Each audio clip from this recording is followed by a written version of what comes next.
চমৎকার একটা racing cycle বাচ্চাদের, যেটা হচ্ছে আর্মি কালার। ভাই এইটা কিন্তু অনেকে খুঁজতেছিল, কোথাও কিন্তু পাওয়া যায় না। আপনার কাছে অ্যাভেলেবেল আছে তো? আমার কাছে अवेलेबल আছে, ঠিক আছে। আচ্ছা, এটা কত ইঞ্চি সাইজ ভাই? এটা হচ্ছে 16 ইঞ্চি সাইজ, তিনটা সাইজ আছে, 12 ইঞ্চি, 16 ইঞ্চি, 20 ইঞ্চি। আচ্ছা, কালার দেওয়া যাবে। এটা হচ্ছে 16 ইঞ্চি। কত বছর পর্যন্ত চালাতে পারবো? এটা হচ্ছে 3 বছর থেকে শুরু করে 12 বছর বাচ্চা চালাতে পারবে। আচ্ছা, যেটা হচ্ছে 20 ইঞ্চি সেটা তো 20 বছর 25 বছর সবাই 20 ইউজ করতে বছর পারবে। সবাই ইউজ করতে পারবে। এটা সম্পূর্ণ ডাবল বডি না? এটা ডাবল বডি, ফ্রেমটা ডাবল বডি, হ্যাঁ। চেন কভার আছে। হুম। তারপরে এই যে মার্কারটা, এটা হচ্ছে ফাইবারের, এটা চাইলে খুলেও রাখতে পারবেন। পিছনে মামপট আছে। মামপট এটা হচ্ছে আছে। মূলত রেসিং সাইকেল, রেসিং সাইকেলের পিছনে সিট হয় না। আচ্ছা, এইটা দেখেন চাকা ডাবল চাকা আছে কিন্তু এটাও খুলে রাখতে পারবে, সাপোর্টিং চাকা। ঠিক আছে। এই যে সাপোর্ট চাকা আছে, চাকা হচ্ছে ফাইবারের চাকা।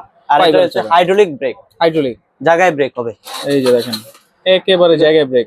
জায়গায় ব্রেক হবে, সামনের চাকায় ব্রেক আছে। আচ্ছা আচ্ছা, ওকে। আর এটার রিংটা হচ্ছে হুম। একদম এক মেটালের উপরে, এটা কোনো জোড়া নাই। কোনো জোড়া নাই, কোনো জোড়া নাই। অরিজিনাল ফিলিপস এর, কিন্তু আপনারা Catalog অবশ্যই দেওয়া আছে। ক্যাটালগ দেখে নেবেন। প্রাইস থাকবে কত? 16 ইঞ্চি 16 ইঞ্চি থাকবে 8500। 8500 টাকা। কালার আছে अवेलेबल। 16 ইঞ্চির এই যে রেড কালার আছে, ব্লু কালার আছে, 8500 টাকা। আর 8500। যেটা 20 ইঞ্চি 20 ইঞ্চিটা 10000 টাকা। 10000 টাকা। আর যেটা 12 ইঞ্চি 12 ইঞ্চিটা 8000 টাকা। 8000 টাকা। 8000 টাকা। ওকে, সারা Bangladesh cash on delivery. Cash on delivery, সারা বাংলাদেশ। সারা বাংলাদেশ।